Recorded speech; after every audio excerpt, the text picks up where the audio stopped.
بسم اللہ الرحمن الرحیم۔ السلام علیکم۔ آج میں 5 سال بعد گھر واپس آ رہا تھا۔ دل بہت تیزی سے دھڑک رہا تھا اور پاؤں ایسے تھے جیسے ہوا میں اڑ رہا ہوں۔ پردیس کی زندگی کون سا آسان تھی؟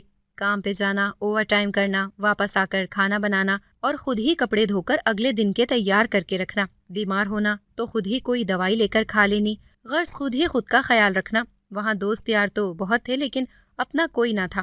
پردیس میں تو مجھے 15 سال ہو گئے تھے، لیکن میرے لیے سب سے مشکل پچھلے 5 سال تھے جو میں نے گویا کسی بھٹی میں تپتے ہوئے گزارے تھے۔ میرا جہاز وطن واپسی کے لیے اڑ چکا ہے اور میں اپنوں سے ملنے کے لیے اور بے چین ہو گیا ہوں۔ گھر میں نے سرپرائز دینے کے لیے کسی کو نہیں بتایا تھا کہ میں آ رہا ہوں۔ میں ان کے وہ تاثرات دیکھنا چاہتا تھا جو مجھے دیکھ کر ان کے چہروں پہ آتے۔ میں تو خود خوشی سے پاگل ہوا جا رہا تھا اور یہی سوچ رہا تھا کہ گھر میں میرا کس طرح استقبال ہوگا، اور خاص طور پہ میری بیوی، میری محبت، جس سے شادی کی پہلی رات ہی مجھے مجبوری میں چھوڑ کے آنا پڑا۔ میرے گھر کی گلیاں آ چکی تھیں، مجھے مانوس سے خوشبو آ رہی تھی اور میں اس خوشبو کے زیر اثر تھا۔ گھر کا دروازہ سامنے تھا اور دل تھا کہ بے قابو ہو کر دھڑک رہا تھا۔ دروازہ کھولنے کی ہمت نہیں ہو رہی تھی۔ میں نے جیسے ہی گیٹ کھٹکھٹانے کے لیے ہاتھ رکھا تو دیکھا کہ گیٹ تو پہلے ہی کھلا تھا۔ میں تھوڑا حیران ہوا اور بے اختیار اندر داخل ہو گیا۔ مجھے باہر گیراج میں کوئی نظر نہیں آیا تو میں سیدھا اندر چلا گیا۔ اندر بھی لاؤنج خالی تھا، شاید سب اپنے اپنے کمروں میں ہوں، تو میں نے سب سے پہلے اماں کے کمرے میں جھانکا۔ اماں سو رہی تھیں۔ میرا دل چاہا کہ آگے بڑھ کر اماں کو سینے سے لگا لوں، لیکن دل پہ جبر کرتے ہوئے میں پیچھے ہٹ گیا کہ اماں کی نیند خراب نہ ہو۔ میں پھر سیدھا اپنے کمرے کی طرف بڑھا جہاں مجھے پتا تھا کہ میری بیوی، میری محبت میرا انتظار کر رہی ہوگی۔ میں نے دھڑکتے دل سے دروازے پر ہاتھ رکھا ہی تھا کہ اچانک کسی بچے کے رونے کی آواز آئی۔ میں حیران ہو گیا کہ یہ کون ہے، اور کمرے کا دروازہ تھوڑا سا کھول کر دیکھا تو جو منظر میں نے دیکھا اس نے میرے پیروں تلے سے زمین ہی نکال دی۔ میں اسی طرح بے آواز قدموں سے گھر سے باہر آ گیا۔ میں کدھر جا رہا تھا مجھے کچھ خبر نہیں تھی۔ میری آنکھوں میں آنسو تھے اور دل میں غم تھا۔ میں سوچ بھی نہیں سکتا تھا کہ میرے ساتھ ایسا بھی ہو سکتا ہے۔ میں بے آواز روتے ہوئے چلتا چلا جا رہا تھا۔ چلتے چلتے تھک گیا تو سڑک پہ ایک طرف بیٹھ گیا اور بچوں کی طرح رونے لگا۔ نہ جانے کتنا وقت گزر گیا تھا اور میں اسی طرح بیٹھا ہوا تھا۔ آنسو بھی تو اب خشک ہو گئے تھے۔ میں اللہ سے یہی شکوہ کر رہا تھا کہ آخر کیوں میرے ساتھ ہی ایسا ہوا۔ اب میں بیٹھ بیٹھ کے شل ہو گیا تھا، اور اسی حالت میں نے سب سے پہلے اپنی واپسی کی سیٹ بک کروائی اور پھر فیصلہ کیا کہ پہلے اپنی بیوی سے تو جا کر پوچھوں کہ آخر اس نے میرے ساتھ یہ سب کیوں کیا، کیوں اس نے مجھے اتنا بڑا دھوکہ دیا۔ میں اسے یوں نہیں چھوڑ سکتا تھا، یوں اکیلے وہ عیش کرتی پھرے اور میں اس کی بے وفائی میں آہیں بھرتا پھروں۔ ایسے تو میں بھی نہیں ہونے دوں گا۔ اسی لیے میں نے اسے مزہ چکھانے کا فیصلہ کیا اور گھر واپسی کی ٹھانی۔ گھر میں داخل ہوتے ہی میری نظر اماں پہ پڑی تو میں سیدھا اماں کے پاس آ کر گھٹنوں کے بل بیٹھ گیا۔ اماں نے مجھے دیکھا تو ہکا بکا رہ گئیں۔ پہلے میرا چہرہ چھو کر دیکھا جیسے اسے یقین نہ ہو، اور پھر کھینچ کے مجھے زور سے گلے لگا لیا اور روتی جا رہی تھی۔ میرا بچہ، میرا لال، میرا مظہر، کہاں چلا گیا تھا تو؟ اماں روتے ہوئے میرا ماتھا چومتی جا رہی تھی اور کہتی رہی، میں خود اتنے عرصے کی جدائی اور کل کے دھوکے کے بعد بہت دل برداشتہ ہوا تھا، اسی لیے میری بھی آنکھوں میں آنسو تھے اور ہونٹوں پر بے بسی بھری ہنسی۔ تم کب آئے میرے بیٹے؟ اطلاع بھی نہیں دی، اماں نے شکوہ کیا۔ میں کل آیا تھا اماں، اور سوچا تھا کہ سرپرائز دوں گا، لیکن یہاں تو میں خود سرپرائز ہو گیا۔ میں نے کہا، اچھا تو کل ہی گھر کیوں نہیں آئے؟ کہاں تھے کل سے؟ اماں نے پوچھا۔ میں کل گھر آیا تھا لیکن بس کچھ ایسا دیکھا کہ واپس چلا گیا۔ میری بات سن کر اماں چونک اٹھی۔ کیا دیکھا تھا تو نے مظہر؟ اماں نے حیرانگی سے پوچھا۔ میں نے کوئی جواب نہیں دیا اور خاموشی سے سر جھکا لیا۔ تیری یہ پرانی عادت ہے، جب بھی تجھے کوئی بات بری لگتی ہے تو خاموش ہو جاتا ہے، اماں نے کہا۔ اتنے میں میری بیوی، میری محبوبہ عالیہ بھی آ گئی تھی۔ اس کے ہاتھ میں برتن تھے، وہ اماں کو چائے دینے آئی تھی۔ مجھے دیکھ کر اتنی حیران ہوئی کہ کپ ہی ہاتھوں سے گر کر ٹوٹ گیا۔ میں بے اختیار اٹھ کھڑا ہوا۔ آپ؟ وہ ہکلاتے ہوئے کہنے لگی۔ ہاں میں۔ کیسی ہو تم؟ میں نے ویسے ہی پوچھا۔ میں ٹھیک ہوں، آپ کیسے ہیں؟ اس نے بھی جوابی طور پہ پوچھا۔ میں بھی ٹھیک ہوں، دیکھو جی رہا ہوں، میں نے پھیکی سی ہنسی سے کہا۔ عالیہ سے میں نے محبت کی شادی کی تھی، وہ میری پہلی محبت تھی، جسے میں نے ایک شادی میں دیکھا تھا اور اپنی ماں کو بھی دکھا دیا تھا۔ اماں کو بھی عالیہ بہت پسند آئی تھی۔ یوں ہم نے عالیہ کے گھر کی دہلیز پکڑ لی۔ ابھی عالیہ سے